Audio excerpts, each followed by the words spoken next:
મિત્રો, આ વિડીયોમાં હું તમને કહીશ કે પર્સનલ સપોર્ટ વર્કર કેનેડામાં એટલે શું. કેમ કે હું પોતે એક પર્સનલ સપોર્ટ વર્કર છું અને મારું નામ ઋષિત છે અને કેનેડામાં હું as a personal support worker તરીકે જોબ પણ કરું છું. તો તમને એક બેઝિક આઈડિયા આવે કે ના ભાઈ ડિફરન્સ શું છે ઇન્ડિયામાં અને કેનેડામાં, મતલબ પર્સનલ સપોર્ટ વર્કર એટલે થાય શું એકચ્યુઅલમાં. So guys, personal support worker name મતલબ નામથી જ આપણને ખબર પડી જાય કે ભાઈ હા કઈ સપોર્ટની પોઝિશન છે વોટ ઓકે. સો ઇન્ડિયામાં કેવું કે ઇન્ડિયામાં આપણે આવી કઈ પોઝિશન હોતી નથી, પણ ઇન્ડિયાવાળા લોકો વિચારે કે ભાઈ પર્સનલ સપોર્ટ વર્કર એટલે શું. હું તમને આ વિડીયોમાં કહીશ કે પર્સનલ સપોર્ટ વર્કરનો મતલબ શું થાય, શું શું કરવાનું હોય, શું શું નહીં. સો ગાઈસ, કેનેડામાં આપણે પર્સનલ સપોર્ટ વર્કર પહેલાં બનવું હોય તો આપણી પાસે સર્ટિફિકેટ હોવું જોઈએ ગવર્મેન્ટ અપ્રુવડ. અને મેં 1 વર્ષનો કોર્સ કર્યો છે જેની ફીસ હતી approximately 18,000 to 19,000 I would say 10 lakhs to 11 lakhs એટલા મેં સ્પેન્ડ કર્યા છે આ બનવા માટે. બટ હા, વર્થ ઇટ છે I would say.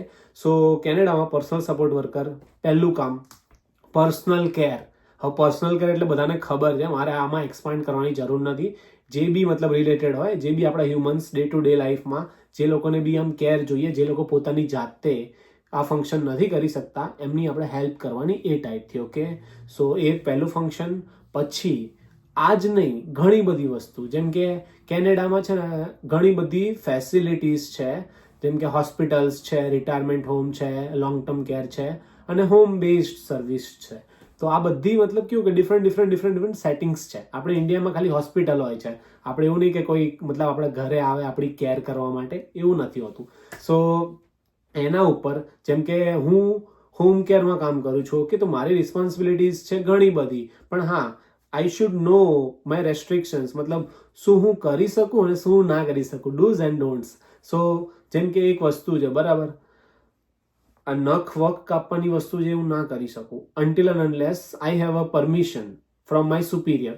So A basic વસ્તુ છે કે ના કરી શકું. પણ હું શું કરી શકું એ તમને કહું. પર્સનલ સપોર્ટ વર્કર શું કરી શકે કેનેડામાં એ તમને કહું, અને બધી જ ઓર્ગેનાઇઝેશન પ્રમાણે તમને કહીશ. સો હોમ કેરમાં બેઝિક ડ્યુટી શું હોય છે પર્સનલ સપોર્ટ વર્કરની.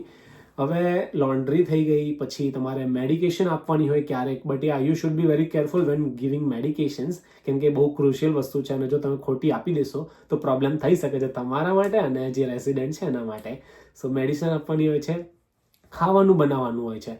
ખાવાનું બી પ્રોપર કેવું કે આમ હેન્ડ હાઇજીન સાથે ક્લિયરલી બધું એકદમ આપણે કેવું કે આપણે જેવું જોઈએ ને એવું એમના માટે કરવાનું, એકદમ પરફેક્ટ ટોપ નોચ એ લોકોને રાખવાના. કેમ કે એક ડ્યુટી છે, આપણે કોઈની લાઈફ ઇમ્પ્રૂવ કરી રહ્યા છીએ. સો મેં તમને કીધું લોન્ડ્રી, ખાવાનું બનાવવાનું, દવાઓ આપવાની, પછી કેવું કે એ લોકોને આમ મેન્ટલી બી ખુશ રાખવાના. જેમ કે કોઈને મેન્ટલ પ્રોબ્લેમ છે તો આપણે એમની સાથે રમવાનું, અને એવું નહીં કે પર્સનલ સપોર્ટ એટલે રમવાનું જ ખાલી, આ એક ખાલી પાર્ટ છે, પાર્ટ. હવે એ લોકોને મતલબ કંઈ પ્રોબ્લેમ્સ હોય તો આપણે એ લોકોને પૂછવાનું કે શું છે શું નહીં, ખબર પડે. અને આપણે કેવું કે બધી જ રીતે એમને સપોર્ટ કરવાનો, જે બી નીડેડ હોય એટ એ ટાઈમ, જે બી આપણી ડ્યુટી આપણા ઓબ્લિગેશનમાં આવતું હોય એનાથી બહાર ક્યારેય નહીં જવાનું. સો હોમ કેરમાં બેઝિકલી આ હોય છે, but you should be very very respectful. તમારે બહુ જ રિસ્પેક્ટફુલ રહેવું પડે એમનું, કેમ કે આપણે એમની પ્રોપર્ટીમાં કામ કરીએ છીએ અને તમારે મેઇનલી એમની સેફટી જાળવવાની હોય છે. કેમ કે હોમ કેરમાં કેવું કે એક પર્સનલ સપોર્ટ વર્કર એની જાતે કામ કરતો હોય છે, એની પાસે કોઈ સપોર્ટ હોતો નથી. મતલબ હું હોમ કેરમાં કામ કરું છું તો I am accountable if something happens. So guys, home કેરમાં પર્સનલ સપોર્ટ વર્કર આ કામ કરે છે, એટલે કે લોકોનું ઘરમાં આ બધું કામ કરે છે. હવે જેમ કે હું તમને કહી દઉં personal support worker long term કેરમાં શું હોય છે. હવે લોંગ ટર્મ કેર અને રિટાયરમેન્ટ હોમ ફરક છે બેમાં, એ તમને પહેલાં ફરક સમજાવી દઉં, પછી પર્સનલ સપોર્ટ વર્કર કઈ રીતનું કામકાજ કરે છે એ સમજાવું બરાબર. હવે લોંગ ટર્મ કેરમાં કેવું કે લોકો મતલબ ટુ બી ઓનેસ્ટ, જે લોકોને વધારે સિવિયર પ્રોબ્લેમ્સ હોય, સિવિયર જેમ કે મસલ લૂઝ થતા હોય, પછી યાદ ના રહેતું હોય, એ બધી બીમારી હોય, કે યાદદાસ્ત જતી રહી હોય, મતલબ સિવિયર બીમારી બરાબર, જે બી આપણે ઇન્ડિયામાં કહીએ તો બ્રીધિંગ પ્રોબ્લેમ્સ ને બધું મોસ્ટલી સિવિયર આવે લોંગ ટર્મ કેરમાં. અને રિટાયરમેન્ટ હોમમાં કેવું કે રિટાયરમેન્ટ હોમમાં બેઝિક, જેમ કે કોઈ રિટાયર થાય છે તો એ લોકોને કોઈ આમ સપોર્ટ નથી, કોઈ રાખવાવાળું નથી, તો એ લોકો રિટાયરમેન્ટ હોમમાં જઈને રહે છે. અને રિટાયરમેન્ટ હોમમાં એ લોકોને બેઝિક મતલબ જે બી યુઝફુલ થતું હોય, બેઝિક જે બી ફંક્શન્સ હોય એ મતલબ પૂરા કરવામાં આવે છે. લોંગ ટર્મ કેરમાં કેવું કે લોંગ ટર્મ કેરમાં ટુ બી ઓનેસ્ટ ટોટલી બધું, જેમ કે ખાવાનું થઈ ગયું, લોન્ડ્રી થઈ ગઈ, બધું જ મતલબ લોંગ ટર્મ કેર જે બી ફેસિલિટી છે એ લોકો કરે છે. એટલે વધારે જે લોકોને આમ ડિપેન્ડન્સની જરૂર છે એ લોકો લોંગ ટર્મ કેરમાં રહે છે. જે લોકો ઇન્ડિપેન્ડન્ટ છે, જે લોકો પાર્શિયલ ઇન્ડિપેન્ડન્ટ છે, એ રિટાયરમેન્ટ હોમમાં રહે છે. સો મેં તમને ડિફરન્સ કહી દીધો. હવે આમાં કેવું કે લોંગ ટર્મ કેરમાં અને રિટાયરમેન્ટ હોમમાં પર્સનલ સપોર્ટ વર્કર જે છે, જેમ કે હું છું, મેં કામ કરેલું છે લોંગ ટર્મ કેરમાં બી અને રિટાયરમેન્ટ હોમમાં બી. તો રિટાયરમેન્ટ હોમમાં મોસ્ટલી આપણે આમ બેઝિક મતલબ લિમિટેડ ડ્યુટીઝ હોય છે. લિમિટેડ એટલે કે તમારે કેર કરવાની, ડોક્યુમેન્ટેશન કરવાનું. અને લોંગ ટર્મ કેરમાં બી સેમ, મતલબ આઈ વુડ સે કે કંઈ અલગ નહીં, પણ એમાં થોડી ડ્યુટીઝ આપણી વધી જાય છે. કેમ કે કેવું કે આપણે વધારે કોશિયસ રહેવું પડે છે. કેમ કે જે બી રેઝિડન્ટ છે એમની સિવિયરિટી ઓફ પ્રોબ્લેમ્સ છે એ અલગ છે. આ બાજુ થોડી ઓછી છે રિટાયરમેન્ટ હોમમાં, અને આ બાજુ થોડી વધારે છે. એટલે કે જેમ કે પર્સનલ કેર થઈ ગઈ, આપણે ત્યાં ખાવાનું બનાવવાનું એવું બધું હોતું નથી, મેડિકેશન આપવાનું એવું બધું હોતું નથી.